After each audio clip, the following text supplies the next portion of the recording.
ගෞරවනීය හාමුදුරන් වහන්සේලාගේ අවසරයි අපේ මවුල විතුමාගෙන් අවසරයි වේදිකාවේ ඉන්න ජාතික ජනබලවේගය නියෝජනය කරන ඒ නායක මණ්ඩල නියෝජනය කරන සහෝදරවරුනි ඒ වගේම එළඹෙන මහමැතිවරණයේදී ජාතික ජනබලවේගය නියෝජනය කරමින් කුරුණෑගල දිස්ත්‍රික්කයෙන් තරඟවදින කණ්ඩායමට නායකත්වය දෙන නාමල් කරුණාරත්න සහෝදරයා ඇතුළු එම තරඟ වැදීමට නියමිත සහෝදරවරුන් සහෝදරියන්ගෙන් සහභාගී වෙලා ඉන්න ආදරණීය අම්මලා තාත්තලා සහෝදරවරු සහෝදරියන් ඇතුළු සියලු දෙනාගෙන් අවසරයි. දැන් අපි කවුරුත් දන්නවා පහුගිය නොවැම්බර් මාසේ ජනාධිපති ඡන්දෙ තිබ්බා. දැන් මාස දෙකමාරකට ආසන්න කාලයක් ගත වෙලා තිබෙනවා. මේ මාස දෙකමාරේ කාලය ඇතුළත ඉතා හොඳින් ජනතාවට ඒත්තු යමින් තිබෙනවා නොවැම්බර් මාසයේ ගොඩනගා ගන්නා ලද පාලනය ජනතාවට දෙන ලද එකඟතාවයන් ජනතාව හමුවේ තබන ලද අපේක්ෂාවන් ඉටු කරන්න බැරි පැරණි පන්නේම පාලනයක් බව එදිනෙදා අද ඔප්පු කරමින් තිබෙනවා. දැන් මොකද්ද ආණ්ඩුවේ ඊළඟ සැලැස්ම බවට පත් වෙලා තිබෙන්නේ? සාමාන්‍යයෙන් මේ තිබෙන පාර්ලිමේන්තුවට සැප්තැම්බර් මාසයේ 2 වෙනිදා දක්වා බලය තිබෙනවා. හරිනම් පාර්ලිමේන්තු මැතිවරණය එන්න ඕන. පාර්ලිමේන්තු විසිරුව හැරෙන්න ඕන. සැප්තැම්බර් මාසයේ 2 වෙනිදා. හැබැයි ඔයගොල්ලෝ හිතනවද මේ ආණ්ඩුව සැප්තැම්බර් මාසයේ 2 වෙනිදා වෙනකන් ඉදී කියලා? ඡන්දෙ තියන්නේ. නැතව මාස 7ක් මේ ආණ්ඩුවේ ඉන්නේ නැහැ ඡන්දෙ තියන්න. එයි මාස දෙකමාරක් යනකොට ඔවුන්ගේ ස්වභාවය ඉතා හොඳින් ජනතාවට පෙන්눔 කරමින් තිබෙනවා. තව මාස 7ක් ගිහිල්ලා ඔවුන්ට ඡන්දයකට මුහුණ දෙන්න හැකියාවක් නොලැබෙන බව ඔවුන්ම දන්නවා. ඔවුන් දන්නවා ඒක. ආණ්ඩුවට හොඳට වැඩ කරන්න පුළුවන් නම් ජනතාවට සහන දෙන්න පුළුවන් නම් දෙන ලද එකඟතාවයන් ඉටු කරන්න පුළුවන් නම් ඒ ඔක්කොම කරලා සැප්තැම්බර් මාසේ ඡන්දෙට යන්න පුළුවන්. හැබැයි ආණ්ඩුවම දන්නවා ඒව කරන්න බැරි බව. ඒ නිසා මාර්තු මාසයේ 2 වෙනිදා වෙනකොට ජනාධිපතිවරයාට පාර්ලිමේන්තුව විසිරුව හැරීමේ බලය එනවා. නමුත් පාර්ලිමේන්තුව විසිරුව හැරීමේ බලය කියලා කියන්නේ පාර්ලිමේන්තුවේ කාලය අවසන් කියන එක නෙවෙයි. උතර තේරුම් ගන්න ඕනේ මේක. දැන් රටේ මතයක් ගොඩනගමින් යනවා කොහොමත් මාර්තු මාසේ ඡන්දෙන්නේ කියලා. කොහොමත් ඡන්දයක් නැහැ. මාර්තු මාසේ එන්නේ පාර්ලිමේන්තුව විසිරුව හැරීමේ බලය ජනාධිපතිවරයාට. පාර්ලිමේන්තුව කාලය තිබෙනවා තව මාස 7ක් සැප්තැම්බර් 2 දක්වා. දැන් ආණ්ඩුවට අපි කියන්නේ ඔයගොල්ලෝ ජනතාවට දෙන්න දෙකකතාවය ඉටු කරන්න පුළුවන් නම් මේ මාස 7 ඒක කරලා ඡන්දෙට එන්නකෝ. හරි සරලයි. ඒ සඳහා පාර්ලිමේන්තුවේ ඒ සඳහා මුදල් ප්‍රතිපාදන සම්මත කර ගැනීම සඳහා පාර්ලිමේන්තුවේ සහාය අවශ්‍ය නම් ඒ සඳහා වැදගත් නීති සම්පාදනය කිරීම සඳහා පාර්ලිමේන්තුවේ සහාය අවශ්‍ය නම් අපි එම සහාය දෙන්නත් ලෑස්තියි. හැබැයි ආණ්ඩුව දන්නවා මාස 7ක් හිටියොත් මොකද වෙන්නේ කියලා ආණ්ඩුව නෙවෙයි ජනතාවටත් තේරෙනවා. ඒ නිසා ජනාධිපතිවරයා අතට පාර්ලිමේන්තුව විසිරුව හැරීමේ බලය එන්න පළමු දවසේ රාත්‍රියේම පාර්ලිමේන්තුව විසිරුව හරිනවා. එයි ජනාධිපතිවරයාට පාර්ලිමේන්තුව විසිරුව හැරීම සඳහා විවස්ථාවෙන් බලය ලැබෙන පළමුදා රාත්‍රී ලැබෙන පළමු රාත්‍රියේදී පාර්ලිමේන්තු විසිරු හරිනවා. ඇයි? තව කාලයක් ජනතාවගේ ඔවුන්ගේ පාලනය රස විඳින්න පටන් ගත්තොත් ඔවුන්ට ඡන්දයකට යන්න බැරි බව ඔවුන් දන්නවා. ඒ නිසා දැන් බොහෝ දුරට නෙවෙයි නියත වශයෙන්ම මාර්තු 2 රෑ පාර්ලිමේන්තු විසිරු හරිනවා. ඒක තමයි සිද්ධ වෙන්නේ. මම නැවත අවධාරණය කරන්නේ මාර්තු මාසයේ 2 වෙනිදා පාර්ලිමේන්තුවේ කාලය අවසන් වෙන්නේ නැහැ. මාර්තු මාසයේ 2 වෙනිදා සිද්ධ වන්නේ පාර්ලිමේන්තුව විසිරු හැරීමේ බලය ජනාධිපතිවරයාට එන එක විතරයි. ජනාධිපතිවරයාට පාර්ලිමේන්තුව විසිරු හැරීමේ බලය එනවා කියලා කියන්නේ පාර්ලිමේන්තුවේ කාලය අවසන් කියන එක නෙවෙයි. නමුත් සහතික වශයෙන් කාලය අවසන් කරනවා. එහෙනම් අද පෙබරවාරි 1 මාර්තු මාසයේ මුල වෙනකොටම මහමැතිවරණක් රට ප්‍රකාශයටපත් වෙනවා. දැන් අපි මොකද්ද කරන්න ඕන? ඒ මහමැතිවරණයේදී මේ රටට නැවුම් බලාපොරොත්තු සහිත නව බලවේගයකට අවශ්‍ය වෙන දොරටු විවෘත කිරීම සඳහා මේ රටේ ජනතාවට අපි ආරාධනා කරන්න ඕන. හොඳ අවස්ථාවක් මතුවලා තිබෙනවා. මා කියන්නේ මම තමුන්වහන්සේලාගෙන් ඇහුවොත් නොවැම්බර් මාසයේ 16 වෙනිදා නව පාලනය ගොඩනගා ගන්නකොට ජනතාව තුළ තිබුණු ප්‍රබෝධය විශාල ප්‍රබෝධයක් තිබ්බ අපි දැක්කා. ගම්වල ජනතාවගේ විශාල බලාපොරොත්තුවක් තිබුණා. හැබැයි මාස දෙකමාරක් ගිහින් තිබෙනවා. ඒ නොවැම්බර් මාසයේ 16 වෙනිදා ඡන්දය දීලා ගොඩනගා ගන්න ලද නව පාලනය පිළිබඳව ප්‍රබෝධය මොකද වෙලා තියෙන්නේ? ප්‍රබෝධය උස්සන්න වෙනවද? ප්‍රබෝධය යටපත් වෙමින් තිබෙනවද? මොකද වෙමින් තිබෙන්නේ? ගොඩනගා ගන්නකොට ජනතාව තුළ තිබුණු ප්‍රබෝධය මාස දෙකමාරක් යනකොට සැලකිය යුතු ප්‍රමාණකින් කඩා වැටෙමින් තිබෙනවා. සැලකිය යුතු ප්‍රමාණකින්. හේතු වී තිබෙන්නේ කුමක්ද? කරුණු ගණනාවක් ඒ සඳහා බලපෑම් කරලා තිබෙනවා. එක ප්‍රධානතම ප්‍රශ්න තමයි ආර්ථිකයේ ඇති වී තිබෙන ගැටලුව. ඒක සරල නෑ. මොකද්ද? මේ වසරේ අපි අරගෙන තිබෙන ණය සඳහා මේ වසරේ ගෙවිය යුතු වාරිකය ඩොලර් කෝටි 500යි. ඩොලර් කෝටි 500ක් යන ආසන්න වශයෙන් ගත්තොත් රුපියල් කෝටි 90000යි. මේ වසරේ ණය වාරිකය රුපියල් කෝටි 90000යි. හම්බන්තොට වරාය, මත්තල ගුවන්තොටුපොළ, දකුණු අධිවේගී මාර්ගය, කටුනායක අධිවේගී මාර්ගය, නොරොච්චොල බලාගාරය මේ ව්‍යාපෘති ටික හදන්න ගියේ කෝටි 42500යි. මත තබගන්න.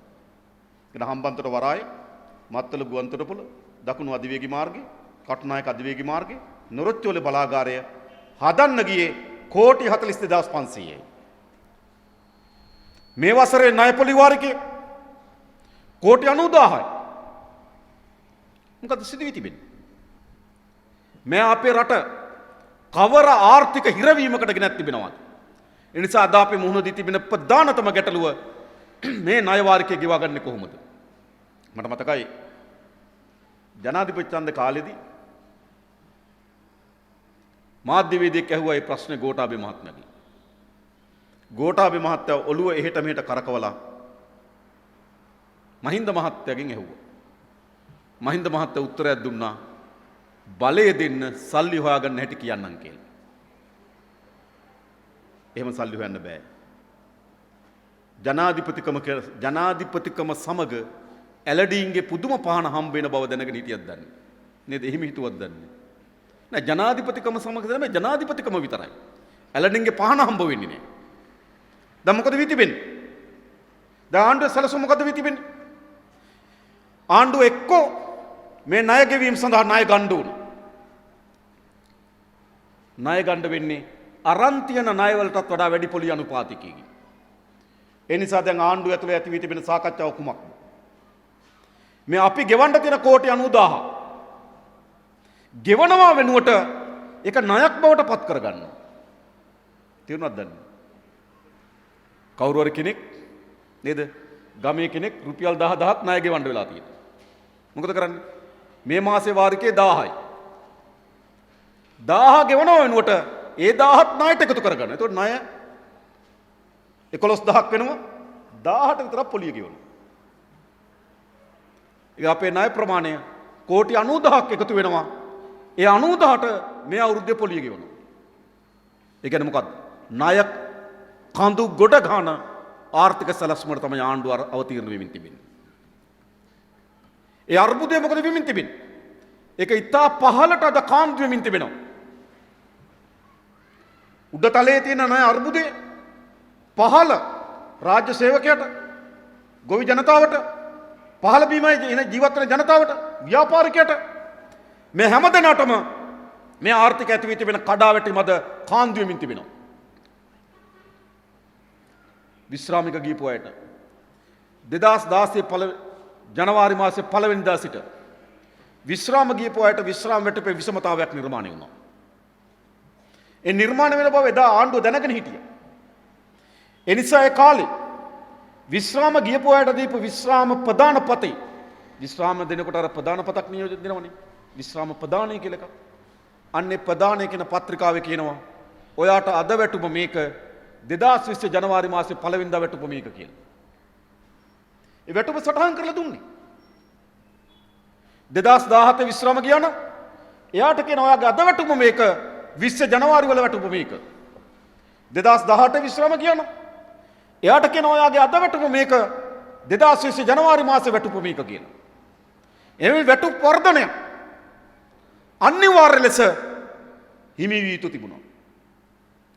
මේ ආණ්ඩුව ඇවිල්ලා දෙසැම්බර් මාසේ 10 වෙනිදා චක්‍රලේඛනයක් ගහලා කිව්වා ජනවාරි මාසයේ සිට එම වැටුප් වැඩිවීම ලබා දෙන බව. ඒක හිමිකම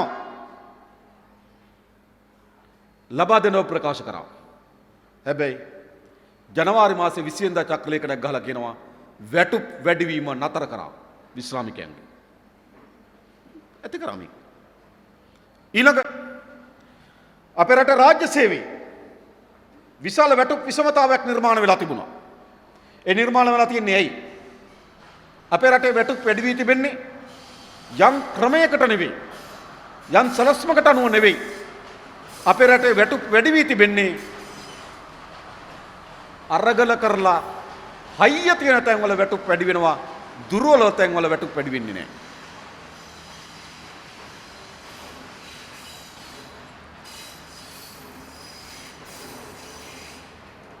උදාහරණයකට ගත්තොත් දුම්රිය දෙපාර්තමේන්තුවේ වැඩ කරන සේවකයන් අරගලයක් කරොත් ඒක පොදු ජනතාවට බලපානවා වැටුප් වැඩිවීමක් ගැන හිතනවා. සෞඛ්‍ය සේවය සටනක් ගියොත් වැටුප් වැඩිවීමක් ගැන හිතනවා. තැපැල් සේවය සටනක් ගියොත් මාස 2-3 ලියුම් නැතුව ඉන්න ප්‍රශ්නයක් නෑ වගේ. ඉඩම් මනිනායක ප්‍රශ්නයක් ගියොත් අරගලයක් ගියොත් අවධානය යොමු කරන්නේ නෑ. එනිසා හයිය තියෙන තැන්වල අරගල කරලා වැටුප් වැඩි කරගත්තා. නිසා අනිත් තැන්වල වැටුප් වැඩි වී නෑ. නිසා වැටුප් අතර විශාල විෂමතාවයක් තිබුණා. ඒ සඳහා රණුග්ගේ කොමිෂන් සභාව විසින් වාර්තාවක් දුන්නා. මේ ජනවාරි මාසේ ක්‍රියාත්මක කරන්න. ඒ අනුව සියලු රාජ්‍ය සේවකයන්ගේ වැටුප් රුපියල් 3000 සිට 30000 දක්වා ආසන්න ප්‍රමාණයකින් වැඩිවීමට නියමිතව තිබුණා. මොකද කරේ? ආණ්ඩුව ඒක නතර කරා. මේ ආණ්ඩුව මේ ජනවාරි මාසේ. ඒ විතරක් නෙමෙයි විධායක ශ්‍රේණියේ ඒ අය සඳහා රුපියල් 15000ක විශේෂ දීමනාවක් ලබා දීම සඳහා නිර්දේශ කොට තිබුණා. මේ ජනවාරි මාසේ. ඒක නතර කරා. ඒකත් නතර කරා. පොලිසිය මහතුරුන්ටත් දෙන්න තිබුණ දීමනාවක් ඒකත් නතර කරා. දන්නවනේ? ඒකත් නතර කරා. මේක වෙලා තියෙන්නේ. ඉතින් මොකද්ද වෙලා තිබෙන්නේ? ඔයගොල්ලෝ කල්පනා කරලා බලන්න. මාර්තු මාසයේ 1 වෙනිදා 2 වෙනිදා පාර්ලිමේන්තුව විසිරුවා හරින්න බලාගෙන. ඒ කියන්නේ ඡන්දයක් ඒගොල්ලොම සැලසුම් කරලා ගේන්න බලාගෙන මේවා කරන්න වෙලා තින්නේ. අඩුමතරමේ මාර්තු මාසයෙන් පස්සට මේවා කරපන්. ඇයි? ඒ දක්වවත් යන්න බැරි අර්බුදයක් තියෙනවා. ඒ දක්වකට යන්න බෑ. රාජ්‍ය සේවය බොහෝ ආයතනවල අතිකාල කප්පාදු කරා. අතිකාල දීමනාව දෙන්නේ නැහැ. අතිකාල වැඩ නතර කරා. එයි ගොඩාක් රාජ්‍ය සේවකයන් තමන්ට ලැබෙන වැටුපෙන් එක නිවාස ණයක් කරන් තියෙනවා, එක දරුවට උගන්වන්න ණයක් කරන් තියෙනවා. ජීවත් වුණේ අතිකාල වලින්. ඒවා නතර කරා. දැන් ගොඩාක් ශේස්ත්‍රවල අතිකාල කප්පාදු කරා. මාර්තු මාසයේ ඡන්දයක් තියාගෙන ජනවාරි මාසයේ ඒවා කරන්නේ ඇයි? එහෙනම් ඡන්දෙන් පස්සේ මොනව වෙයිද? අපි අහන්න තියෙන ඉතරයි. ඡන්දයක් කට උඩ තියාගෙන ඒගොල්ලම සැලසුම් කරලා ඒගොල්ලගේ න්‍යාය පත්‍රයකට ඡන්දයක් ගේන්න බලාගෙන ජනතාවගේ අයිතිවාසිකම් කප්පාදු කරමින් තිබෙනවා. ඊළඟ ගොවි ජනතාවට පොරොන්දු වුණා.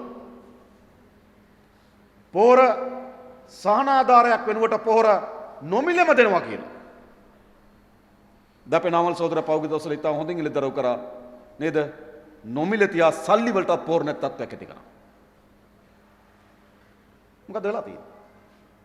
ඒ නිසා මේ ආර්ථික ඇති වී තිබෙන පීඩනය ජනතාව වෙත වේගයෙන් ගලාගෙන මින් තිබෙනවා. ඒ නිසා ජනතාව සතුටු ප්‍රමෝදයෙන් ගිහිල්ලා කතිරේ ගැහුවට අද වෙනකොට සැලකිත ප්‍රමාණික බිඳ වැටීමක් අපේක්ෂා බංගත්වයට පත් වී තිබෙන ජනතාව තුළ මේ ආණ්ඩුව කෙරෙහි. එක ආර්ථිකය. දෙක මේ ආණ්ඩුව ගෙනකොට මොකද්ද අපිට කිව්වේ? විශේෂයෙන්ම මේ ආණ්ඩුව ගෙනාවේ ජාතිවාදී. විශේෂ මුස්ලිම් ජනයාට එරෙහි මතයක් ගොඩ නැගුවා. සටන් පාට ගණනාවක් කිව්ව ඔබට මතක ඇති. අපි එදත් කිව්වා ජාතිවාදය අපේ රට හිතකර එකක් නෙවෙයි, ඒක විනාශකාරී එකක්. හැබැයි ඒගොල්ලෝ බලය ගැනීම සඳහා මොනවද නොකිව්වේ?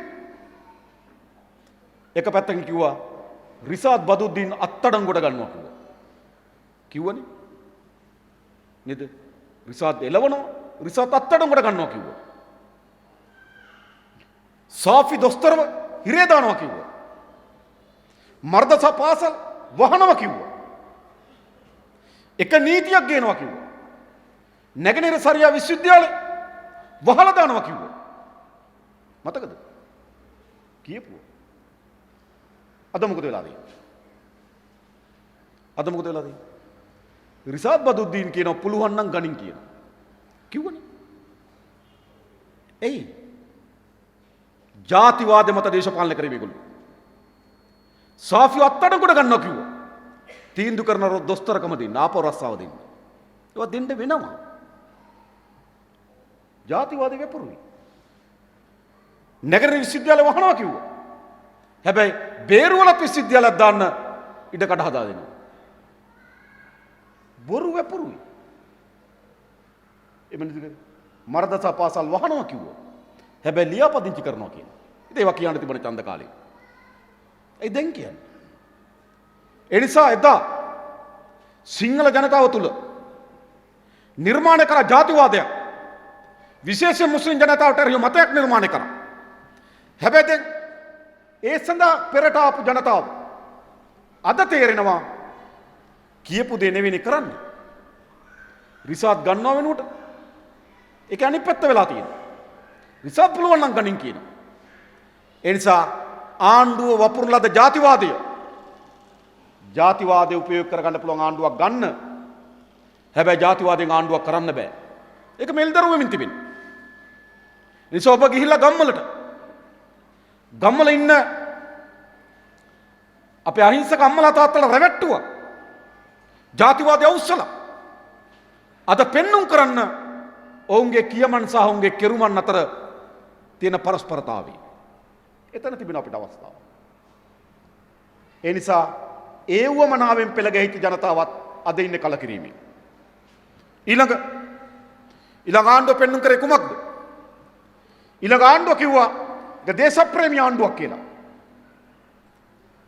ඉන්දියාවට ඇමරිකාවට විරුද්ධව තමයි මේ ආණ්ඩුව හදන්න කිව්වා. ඇත්ත ගත්තොත් ඉන්දියාව සහ ඇමරිකාව තමයි මේ ආණ්ඩුව ගෙනාවේ. හොඳට තේරුම් ගන්න. ඇයි? රනිල් වික්‍රමසිංහ ඇමරිකන් විරෝධියෙක් නිසාද? නෑ. ඇමරිකන් කාරයටත් වඩා ඇමරිකන් ගැති රනිල්. හැබැයි මොකද වෙලා තිබෙන්නේ? ඇමරිකාවේ සහ ඉන්දියානු වමනාවන් රනිල් වික්‍රමසිංහට ලංකාවේ ක්‍රියාත්මක කරගන්න බෑ. දකුණේ තියෙන විරෝධය වැඩි.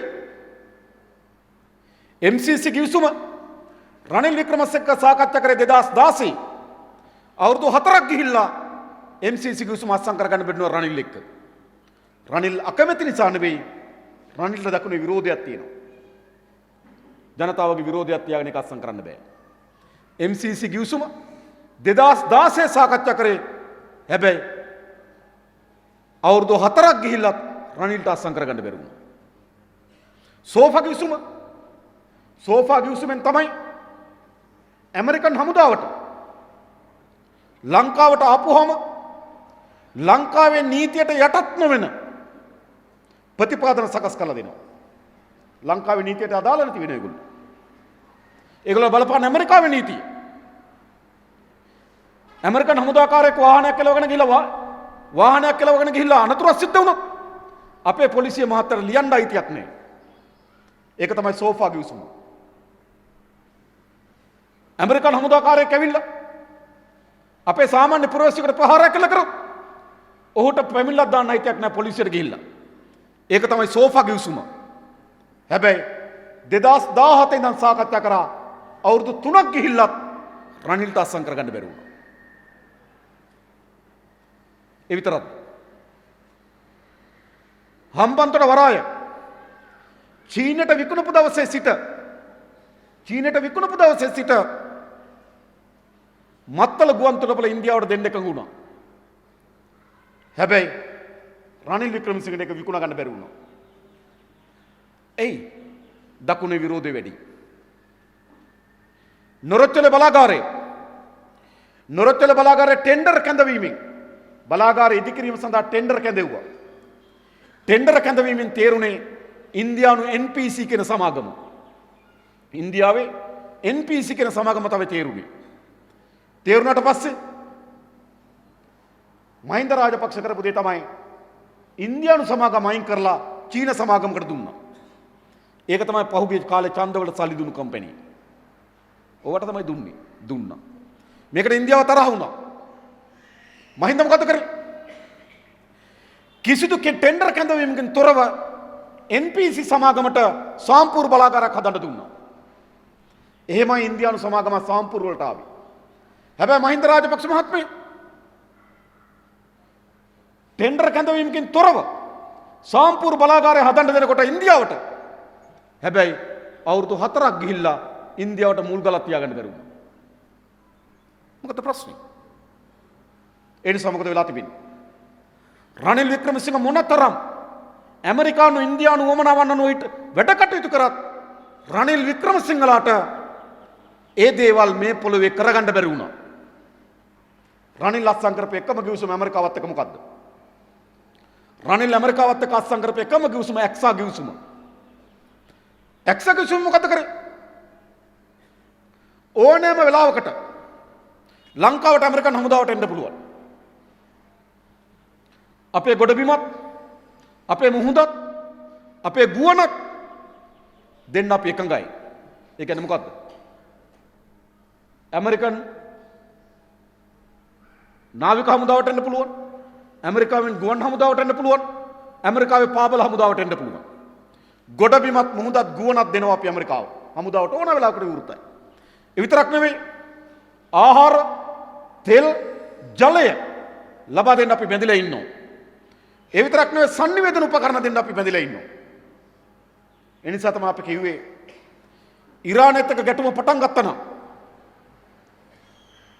ඉරානය ඉලක්ක කරගෙන ප්‍රහාර එල්ල කිරීම සඳහා හොඳම මේ ආසියාව විතර වැදගත් කේන්ද්‍ර ස්ථානක අපේ රට පිහිටා තිබෙන්නේ.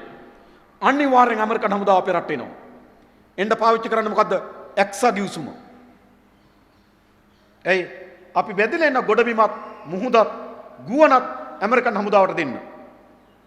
එන හමුදාවට ආහාර, ජලය, ඉන්ධන දෙන්නත් අපි බැඳිලා ඉන්නවා. ඒ වගේම අපි sannivedana උපකරණ දෙන්නත් බැඳිලා ඉන්නවා. රනිල් වික්‍රමසිංහ ඔන්න ගිවිසුම අත්සන් කරා 2017. හැබැයි රනිල්ට ඒක අත්සන් කරගන්න පුළුවන් උනේ මොකක් නිසාද? 2007 ඒ ගිවිසුම ගෝඨාභය අත්සන් කළා තිබු හින්දා. ගෝඨාභය ගිවිසුම අත්සන් කර අවුරුදු 10කට රනිල් වික්‍රමසිංහ 2017 දී එක දීර්ඝ කරා. ඇමරිකාවත් එක්ක කවරපන්නේ ගිවිසුමක් රනිල් වික්‍රමසිංහ අත්සන් කරා නම් ඒ අත්සන් කරන්න පුළුවන්කම ලැබුණේ ගෝඨාභය අත්සන් කරපු ගිවිසුම විතරයි. අනිත් ගිවිසුම අත්සන් කරන්න බැරි වුණා. අනිත් ගිවිසුම අත්සන් කරන්න MCC අත්සන් කරගන්න බැරි වුණා. සෝෆා ගිවිසුම අත්සන් කරගන්න බැරි වුණා. ඉන්දියාවට මහින්ද රාජපක්ෂලා දුන්නු ඇර වෙන කිසිවක් දී ගන්න බැරි වුණා. පලාලි ගුවන්තොටුපළ හදන්න දුන්න ඉන්දියාවටම මහින්ද රාජපක්ෂ. ඕමන්තෙන් කංකසතු රේල් පාර හදන්න දුන්න ඉන්දියාවට. මැදවච්චින තලෙමන්නාරම දක්වා රේල් පාර හදන්න දුන්න ඉන්දියාවට. කොළඹ ඉඳන් මාතර දක්වා රේල් පාර අධිවේගී කරන්න දුන්න ඉන්දියාවට. සාම්පූර් වල බලාගාරයක් හදන්න දුන්න ඉන්දියාවට. හැබැයි රනිල් වික්‍රමසිංහට ඉන්දියාවට කිසිවක් දෙන්න බැරි වුණා. රනිල් වික්‍රමසිංහ ඇමරිකාවත් එක්ක ගෝඨාභය අත්සන් කරපු එක්සා ගිවිසුම ඇර වෙන කිසිදු ගිවිසුමක් අත්සන් කරගන්න බැරි වුණා. ඒ කියන්නේ මොකද්ද? ඇමරිකාව සහ ඉන්දියාව කල්පනා කරා තව දුරටත් රනිල් වික්‍රමසිංහගේ පාලනය පවත්වා ගැනීමේ තේරුමක් නැහැ. Tamanට ඕන දේවල් කරගන්න බෑ. ඒ නිසා Tamanට ඕන දේවල් ජනතා විරෝධයකින් තොරව ක්‍රියාත්මක කරගන්න හොඳම පාලනය රාජපක්ෂ පාලනය කියලා කල්පනා කරා. ඒ අනුව තමයි පාස්කු පහර සිද්ධ වෙන්නේ මතක තබා ගන්න. ඒ අනුව තමයි පාස්කු පහර සිද්ධ වෙන්නේ. ඒක තමයි මේ දේශපාලන ගමනේ ආරම්භය. මොකද සිද්ධ වුණේ? දැන් ඒ පාලනේ බිඳවටලා මේ පාලනේ ගෙනාවා. ඒතර මේ පාලනේ මැතිවරණ වේදිකාවේ දේශප්‍රේමී MCC ගෙවුසුම ගැන මොකද්ද කිව්වේ? සිරිමා බෝධිය වඳින්න වීසා ඕන වෙයි කිව්වා. සීගිරි ගලට නගින්න වීසා නැතුව යන්න බැරි වෙයි කිව්වා. මා දේශප්‍රේමීත්වයට තවරගත්තා. ජනතාවට කිව්වා මොකද්ද? ඇමරිකාවත් එක්ක MCC ගෙවුසුම අත්සන් කරමු. විශාල ඇමරිකන් විරෝධී හැටියට මේ කණ්ඩායම් පෙනී හිටියා. දැන් කො MCC ගෙවුසුම ගැන ජනතාව උද්දීපන වුණා. ඇත්ත නෙන්න ඇමරිකන් කාර්ය රට දෙන්න යන්නේ රනිල් වික්‍රමසිංහ. ඉතින් රනිල් වික්‍රමසිංහ ඇතුළු ඇමරිකන් ඒජන්තලා අපරාධ කරන්න රාජපක්ෂලා තෝරගත්තා. ඒ රාජපක්ෂලා මොකද කරේ? අපේ රටේ පහුගිය කාලේ සම්පත් විශාල ප්‍රමාණයක් ඉඩම් වික්කේ රාජපක්ෂලා රනිල්ට විකුණ ගන්න බැරි වුණා. රනිල්ට විකුණ ගන්න පුළුවන් උනේ හම්බන්තොට වරාය විතරයි. අකමැති නිසා නෙවෙයි හොඳේ. අකමැති නිසා නෙවෙයි රනිල්ට කරගන්න බෑ දකුණේ විරෝධය එනවා. එනිසා මොකද කරේ? නැවත රාජපක්ෂලා විශාල දේශප්‍රේමී සලුපිලි පළඳව ගත්තා. පළඳවනකොට අපි ඇමරිකන් විරෝධී කිව්වා. ඉන්දියන් විරෝධී කිව්වා. MCC කිව්වම පුච්චනවා කිව්වා. බලය ගත්තා. දැන් මොකද කරන්නේ? දැන් MCC ගැන මොකද්ද කියන්නේ? මොකද්ද කියන්නේ? ගම්මන්පිල කියනවා 30යි අප්සෙට් 70ක් හොඳයි කියනවා. මේ MCC. මම දැක්කා සේමසිංහ කියන മന്ത്രിවරයා කියලා තිබ්බා. ජනාධිපතිවරයා අගමැතිවරයා කවදාවත් මේකට විරුද්ධ වුණේ නැහැ කියලා. දලසලහප්පරමගේ මාධ්‍යවේදියා කල මොකද මේකට කරන්න කියලා. දලසලහප්පරම කියනවා මේකේ තියෙන දේවල් ඔයා දන්නෙත් නැහැ මම දන්නෙත් නැහැ. ඒ නිසා අපි හොයමු කියනවා. දන්නේ නැතුවද කෑගෙන්නේ? ගෝඨාභය රාජපක්ෂ කියනවා මේක අධ්‍යයනය කරන්න කමිටුවක් දානවා කියනවා. මම පාර්ලිමේන්තුවෙන් ඇහුවා අධ්‍යයනය කරන්න දීපු කමිටුවට අධ්‍යයනය කරන්න කොච්චර කාලයක් දුන්නද කියලා. මාස 4ක් දුන්නා. ඒ ගිවිසුම මොකද මාස 4ක් බලන්න තියෙන්නේ? රාත්‍රී 2යිනේ. වැඩිම වුණා. ඒ තරම්ම කොළඹ විශ්වවිද්‍යාලයේ ආර්ථික විද්‍යාව පිළිබඳ ආචාර්ය ලලිතසිරි ගුණරුවන් මගේ මිත්‍රයෙක් මේ තරම් අප්සෙට්ද? මාස 4ක් හොයන්න. ඇයි මාස 4ක් කියන්නේ?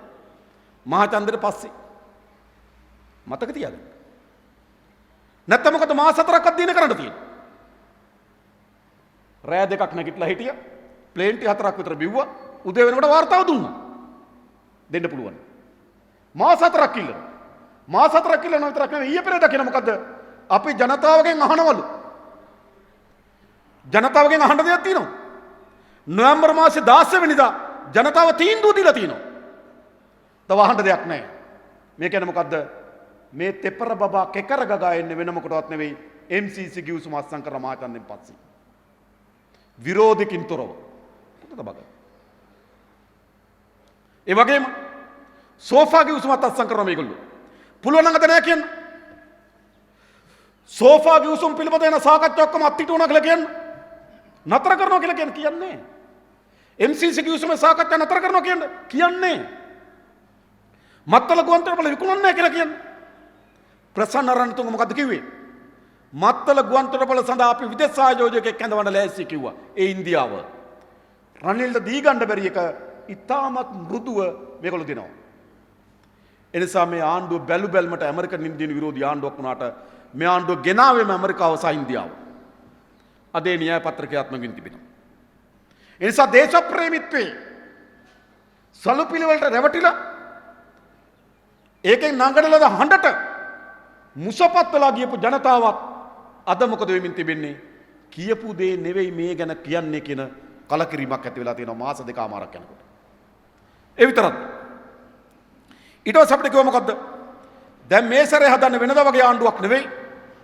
මේ සැරේ හදන්න අති පිරිසිදු ආණ්ඩුවක්. නේද? රාජ්‍ය ආයතන පාඩු වෙලා තියෙනවා. එතකොට ඒ නිසා කිව්වා මේ රාජ්‍ය ආයතන ගොඩනැගීම සඳහා ඒ ශේෂ්ත්‍රවල බලය තිබෙන ඒ ශේෂ්ත්‍රවල හැකියාව තියෙන විද්වතුන්පත් කරනවා කිව්වා. නේද? ජනතාව බලාපොරොත්තු වුණා දැන් මේ සැරේ නම් ආණ්ඩුවක් ඇවිල්ලා තිබෙන්නේ එක එක දේශපාලකයන්ගේ රාජ්‍ය ආයතන පුරවන්න නෙවෙයි. මේ සැරේ ආණ්ඩුවක් ඇවිල්ලා තියෙන්නේ මොකටද? මේ සැරේ ආණ්ඩුවක් ඇවිල්ලා තියෙන්නේ ඒ ආයතනවල මෙහෙවන්න පුළුවන් කට්ටියට බාර දෙන්න කිව්වා. බාර දෙනවා විතරක් නෙවෙයි. මොකද කිව්වේ? කිව්වා ඒ ආයතනවලට සුදුසු අය පත් කරන්න කමිටුවකුත් දානවා කිව්වා. දැම්මනේ කමිටුව. දැන් මොකද වෙලා තියෙන්නේ? කවුද පත් කරලා තියෙන්නේ? සමහර තානාපති ධූර වලට දාලා තියෙන්නේ ඇමරිකන් එක්සත් ජනපදයේ ගෝඨාභය රාජපක්ෂ ඉන්නකොට ගෝඨාභය රාජපක්ෂගේ ටිකටින් කරපු කෙනා ඩුබායි තානාපති. ඔන්න විද්වත් කමිටුවේ නිර්දේශය. ගෝඨාභය රාජපක්ෂගේ නඩුව යනකොට ඒ නඩුව අහන්න බෑ කියලා ශ්‍රේෂ්ඨාධිකරණයේ තීන්දුව දීපු. තව කාන්තාවක් තව රටක තානාපති. ඒ විතරක් බස්නාහිර පළාත් සභාවේ ඉඳලා පෙරදුණු කෙනා නිවාස සංවර්ධන අධිකාරියේ සභාපති. මේ සැරේ ගෝඨාභය රාජපක්ෂ මහතාට සහාය දෙන්න බඩියෙක් හැටියට ඉඳපු ජනාධිපති අපේක්ෂකයා පරිසර අධිකාරියේ සභාපති. මාර්ග සංවර්ධන අධිකාරී පළාත් මාර්ග සංවර්ධන අධිකාරී සභාපති මහරගම කොඩිකාර. දන්නවද දන්නේ? සභාපති. හරිද? සමහර ගායිකාවෝ සමහර ගායකයෝ සමහර තැන්වල අධ්‍යක්ෂ මණ්ඩලවල. ඒ විතරද? අලුත් නෑදෑකම් නේද? නාමල්ගේ නේද? රෝහිතගේ මාමා නැන්දා එයා ලංකාවේ. ජනතාවට මොකද්ද කිව්වේ? ජනතාවට කිව්වේ පිරිසිදු පාලනයක් හදනවා. ඒ ශේෂ්ත්‍ර බාර ගන්න පුළුවන් අය බාර ගන්න කමිටුවක් දානවා කිව්වා. දැන් කමිටුවෙන් තේරෙන්නේ නැන්ද මාමද? අපි අහන්නේ. ඒ නිසා මතක තබා ගන්න. ඒගොල්ලන්ට මේ දේශපාලන පොරපිටිය සුද්ධ කරන්න බෑ. එයි. ඒගොල්ලන්ගේ ඒ සැලකිල්ලම තමයි ඒගොල්ලන්ගේ දේශපාලන සංස්කෘතිය. ඒ සංස්කෘතියම තමයි ඒගොල්ලන්ගේ දේශපාලනය. නැන්ද මාමට සලකන්නේ නැතුව, පෙරදුණු දේශපාලකයට දෙන්නේ නැතුව ඒ දේශපාලනේ තියන් යන්න බෑ. ඒ දේශපාලන සංස්කෘතියම ඒගොල්ලන්ගේ දේශපාලනය. ඒ නිසා මොකද වෙමින් තිබෙන්නේ? අර මාස දෙකමාරක් යනකොට අර ප්‍රබෝධමත් වී තිබෙන ජනතාවගේ මූණේ නේද අඳුරු වලාවන් ගොඩනගී තිබෙන අන් කවරක් නිසා නෙවෙයි. මුණ අඳුරු පැහැගැන්වෙමින් තිබෙන්නේ දෙනල දෙකකතාවයන් ගණනාවක්. එක ආර්ථිකය පිළිබඳව, දෙක මුස්ලිම් විරෝධයක් පිළිබඳව, තුන දේශප්‍රේමීත්වය පිළිබඳව, හතර පිරිසිදු පාලනයක් පිළිබඳව ගොඩනගපු සීන ඔක්කොම විනාශ වෙලා තිබෙනවා. ඒ විතරක් නෙවෙයි. විශාල වංචා දූෂණ වලට හවුල්ලූප වෙලිදරව් වෙමින් තිබෙනවා. පෞගේ අවුරුදු 5ෙම පැවති පාලනයට එරෙහිව තිබුණු ප්‍රධානතම වංචාව තමයි බැඳුම් කරය. නේද? බැඳුම් කර කිව්වොත් ඕනෑම ගමක දන්න තරමට බැඳුම් කර ගනුදෙනු ප්‍රසිද්ධ වුණා. ඇයි? රනිල් වික්‍රමසිංහලගේ මහා මංකොල්ලේ.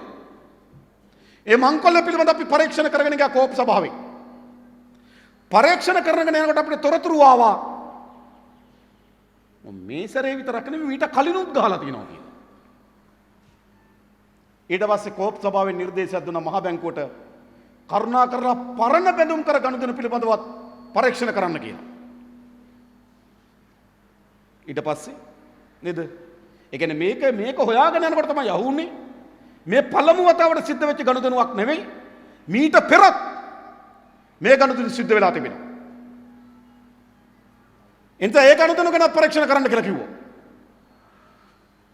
මහ බැංකුව ජාත්‍යන්තර වශයෙන් පිළිගන්න ලද ප්‍රධාන විගණන ආයතනයක් කරා විගණනයක් කරා පාර්ලිමේන්තු කෝප් සභාවට වාර්තාව ඉදිරිපත් වුණා. ඊට පස්සේ කෝප් සභාවට වාර්තාව ඉදිරිපත් වෙනකොට කෝප් සභාවට දාන්න කලින් පාර්ලිමේන්තු සැසිවාරේ කල්දම ගෝඨාභය කෝප් සභාව නැතුව ගියා. අදත් නැහැ කෝප් එක. නැවත පාර්ලිමේන්තුව කැඳවුවා. පාර්ලිමේන්තුව කැඳවනකොට නීතිපතිවරයා ලියුමක් එව්වා කතානායකවරයාට මේ වාර්තාව පාර්ලිමේන්තුවට දාන්න දෙන්න බෑ කියලා. එපා කියලා. දැන් කාටද වාර්තාව හංගන්න ඕන? කාටද හංගන්න ඕන? ගෝඨාභය රාජපක්ෂ පාර්ලිමේන්තු සැසිවාරය අවසන් කරලා කෝප් සභාවට වාර්තාව ඉදිරිපත් වෙනක වැළැක්වුවා. ඊළඟ නීතිපතිවරයා ලිඛිතව නියෝගයක් දුන්න පාර්ලිමේන්තුවට මේ වාර්තාව පාර්ලිමේන්තුවට දාන්න එපා කිව්වා. අපි පාර්ලිමේන්තුව කෑගැව්වා, හඬ නැගුවා. අපි කරුජය සූරියට ස්තුතිවන්ත වෙන්න ඕන. නීතිපතිවරයාගේ නියෝගයෙන් නොසලකා එය පාර්ලිමේන්තුවට ඉදිරිපත් කරන්න එතුමා තීරණය කරා. ඒක අපි ස්තුතිවන්ත වෙන හොඳ දෙයට හොඳයි කියන්න බෑ. තීරණය කරා. ඊට පස්සේ අපි කොහොමද මේකට විවාදයක් කරමු කිව්වා. අපි කිව්වා මේ පස්වෙනිදා පාර්ලිමේන්තුව පටන් ගන්නවා පෙබරවාරි 5 සහ 6 විවාදේ ඕන කිව්වා. දැන් මේ බැඳුම් කරගෙන නේද? පිටේ බැඳගෙන කෑ ගහපු අය. දැන් කිට විවාදේ එපා. උංග පහ වෙනිදා 6 වෙනිදා ගමු. එතන ඒගොල්ලෝ කියන මොකද්ද? 5 වෙනිදා 6 වෙනිදා කල් වැඩි. අපිට මේක අධ්‍යයනය කරන්න කාලෙ මදි. මම කිව්වා කණ්ඩායම් නායක රැස්වීමකුනේ. මම කිව්වා මේක දාපු දින දවස් දෙක තුනේ බලන්න නැත්තම් මේක කවදාවත් ඕගොල්ලෝ බලන්නේ නැහැ කිව්වා. හැබැයි කල්මදි කියලා කිව්වා අධ්‍යයනය කරන්න. යාන්තම් අමාරුවෙන් පෙබරවාරි මාසේ 3 වෙනි සතිය ආරම්භ තියෙනවා. දවස් දෙකක විවාදය. දැන් මොකද එල්දර වෙලා තිබෙන්නේ? ඒ ගනුදෙනු හරහා විශේෂම සේවකාර සාධක අරමුදලට සිදු වී තිබෙන පාඩුව දසලක්ෂ 10470යි. දසලක්ෂ 10470යි. විශාල පාඩුවක් සිදු වී තිබෙනවා. සේවකාර සාධක අරමුදල කියන කවුද? මේ රටේ පෞද්ගලික අංශේ වැඩ කරන විශාල ජනතාවක් සේවක සේවිකාවන් ලක්ෂ 25කට ආසන සේවක සේවිකාවන් සේවකාර සාධක අරමුදලේ දායකත්වයේ කරන් තියෙනවා.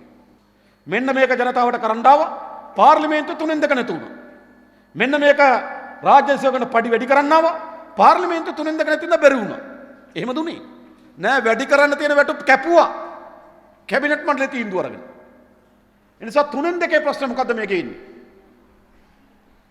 මතක තියාගන්න. අපේ රටේ ආණ්ඩුවකට ඉස්සලම 3න් 2 හැදුනේ 70 සිරිමාවගේ ආණ්ඩුවට. මොකද කරේ? සාමාන්‍යයෙන් එතකොට තිබුණ ව්‍යවස්ථාව අනුව අපේ ඡන්ද තියන්න තිබ අවුරුදු 5න් 5ට 60 ඡන්දේ 65 ඡන්දේ 70 ඡන්දේ ඇයි 74 ඡන්ද කී? මොකද උනේ?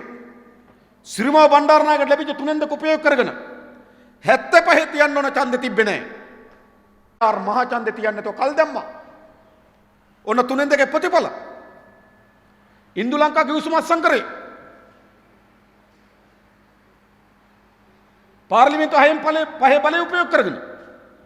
ඒ නිසා 6න් 5 බලය ජය ජනතාවට හිත කර දේවල් නෙවෙයි කරගත්තේ පාලකයට හිත කර දේවල්.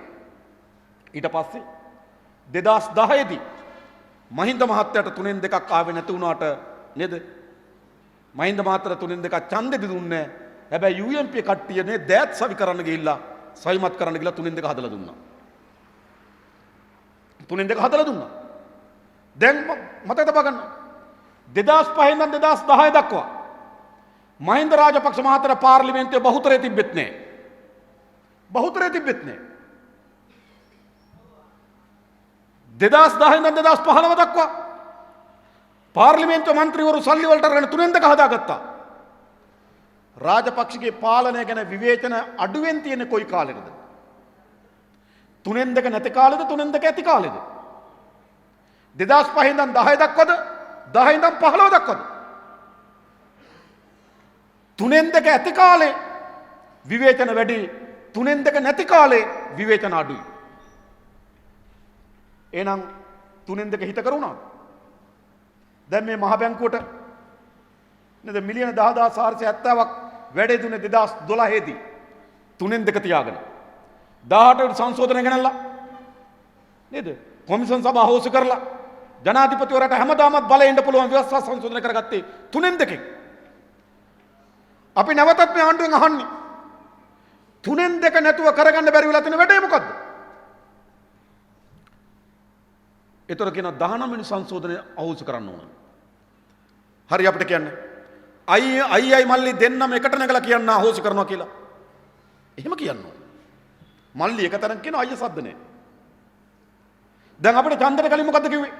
19 වෙනි සංශෝධන අනුව ජනාධිපතිවරයාට බලයක් එනවා, අගමැතිවරයාට බලයක් එනවා. ජනාධිපති එක පැත්තක හිටියොත්, අගමැති තව පැත්තක හිටියොත් රටේ මාර ප්‍රශ්නයක් ඇති වෙනවා. මෛත්‍රී එක පැත්තක හිටියේ, රනිල් එක පැත්තක හිටියේ, වැඩේ හරියට කරගන්න බැරි වුණා. 19 වෙනි සංශෝධනය අනුව හොඳම සුසංයෝගය තමයි අයියා අගමැති මල්ලි ජනාධිපති කිව්වා. ඒතර නේද? එක පැඩවල දෙකට කඩාගෙන ආපු දෙන්න ඉඳ ප්‍රශ්නයක් නැතුව යයි කිව්වා. එහෙනම් 19ට ගැලපෙන හොඳම සුසංයෝගය මල්ලි ජනාධිපති අයියා අගමැති කිව්වා. දැන් එනම් මල්ලිට අයියා අප්සෙට්ද? මත අයියට මල්ලි අප්සෙට්ද? අපිට කියන්න ඕනේ. එනිසා 19 වෙනි සංශෝධනය පිළිබඳ ස්ථාවරය හරියට කියන්නේ ගෝඨාභය මහත්තයා මහින්ද මහත්තයා එකක් කියන්නේ. එකක් කියන්න බෑ. මල්ලි කල්පනා කරන අයියාගේ කැලේ ටික ගන්න පුළුවන්ද කියලා. අයියා කල්පනා කරන මල්ලි කැලේ ටික ගන්න පුළුවන්ද කියලා. මේක ඇත්ත. හරිද? එනිසා මේ 3-2 කිසිසේත්ම මේ රටේ ජනතාවට හිතකර එකක් බවට පත් වෙන්නේ නැහැ. ලබා දුන්නොත් සහතික වශයෙන් ලබා ගන්නත් බෑ.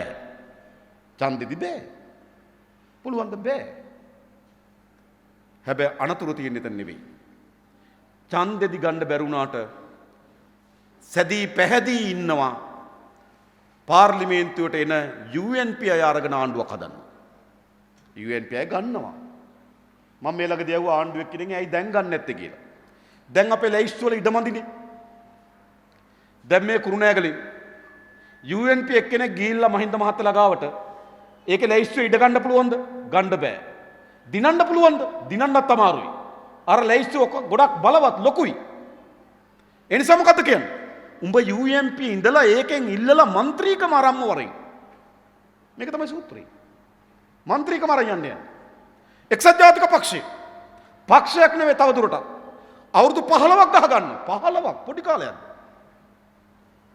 15ටත් වැඩි නේ. පළවෙනි ගැටම 2002 2001 නේද?